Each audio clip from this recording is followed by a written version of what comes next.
ધ્રુવિશા આપની સાથે સમાચારોની શરૂઆત કરીએ। અનામત પર આરપારથી જનરલી નિવેદન સામે આવ્યું છે નૌકા પ્રજાપતિનું, જેના કારણે વિવાદનો મધપૂડો છંછેડાયો છે। એક નવા જ વખત વિવાદની શરૂઆત થઈ ચૂકી છે। બનાસકાંઠાના બાબરમાં ભાજપ નેતાએ આ વિવાદાસ્પદ નિવેદન આપ્યું છે। તેમણે અનામતને માથાના દુખાવા સમાન ગણાવી છે।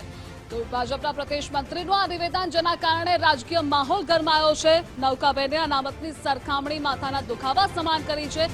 સાથે તેમણે એ પણ કહ્યું છે કે વોટ બેંક માટે તેનો ઉપયોગ થઈ રહ્યો છે। તો એક તરફ ભારતીય જનતા પાર્ટી કે જે અનામતને લઈ મજબૂત સમર્થન કરી રહી છે, અને બીજી તરફ આમનું આ નિવેદન સામે આવ્યું છે, જેના કારણે મતભેદો પણ સામે આવી રહ્યા છે। પરંતુ આ જ અનામતને લઈ આ પહેલા અનેક વખત આંદોલનો પણ થયેલા, તો ફરી એક વખત વિવાદની શરૂઆત। ક્યારે ક્યારે પુષ્ટિકરણની નીતિના આધારે અને વોટ બેંકના આધારે સાચવવા માટે એ અનામતને આજે પણ આપણે દૂર કરી શક્યા નથી। અને આપણને ખબર છે કે આજે અનામત એક માથાનો દુખાવો બની રહ્યો છે। આપણા રગની અંદર, આપણા શરીરની અંદર એક દેશ માટે એક દેશરાજ આપણે હોવી જોઈએ। આજે ઇઝરાયલ જેવડો એક મુઠ્ઠી જેવડો દેશ મુસ્લિમ દેશોને હંફાવી રહ્યું છે। કારણ એ કે દેશની અંદર રહેલા નાગરિકોની અંદર એમનામાં ભારોભાર રાષ્ટ્રદાર છે।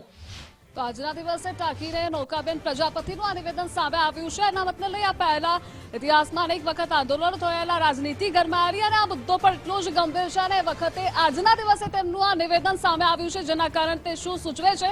અનેક મતાંતર થઈ રહ્યા છે, આરોપો પણ થઈ રહ્યા છે, અને નિવેદનો સામે આવી રહ્યા છે। આ જ મુદ્દે આપણી સાથે ન્યૂઝ ફોરમથી ઇનપુટ હેડ વીડી જોડાઈ ગયા છે। વિનોદ, જેવી રીતે નૌકા પ્રજાપતિ અનામતને માથાના દુખાવા સમાન સરખામણી કરી છે, એક નવા જ વિવાદનો મધપૂડો છંછેડાઈ ગયો।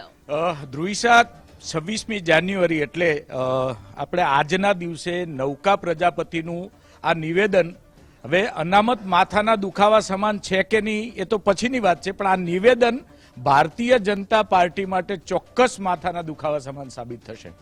કારણ કે નગરપાલિકાઓની ચૂંટણીમાં આ બનાસકાંઠાની જ એક નગરપાલિકાની ચૂંટણી નથી જાહેર થઈ શકી।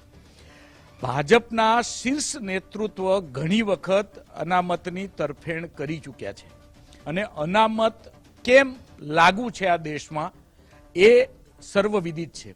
એવા સમયે જ્યારે નૌકા પ્રજાપતિનું આ પ્રકારનું નિવેદન એ ચોક્કસથી ભાજપ માટે માથાના દુખાવા સમાન સાબિત થશે। કારણ કે આ એ જિલ્લો છે કે જ્યાંથી જિગ્નેશ મેવાણી જેવા કોંગ્રેસના ધારાસભ્યો આવે છે, અને નૌકા પ્રજાપતિએ હાથોહાથ આપી દીધેલો આ કેચ જિગ્નેશ મેવાણી છોડી દે એટલા એ નબળા નથી।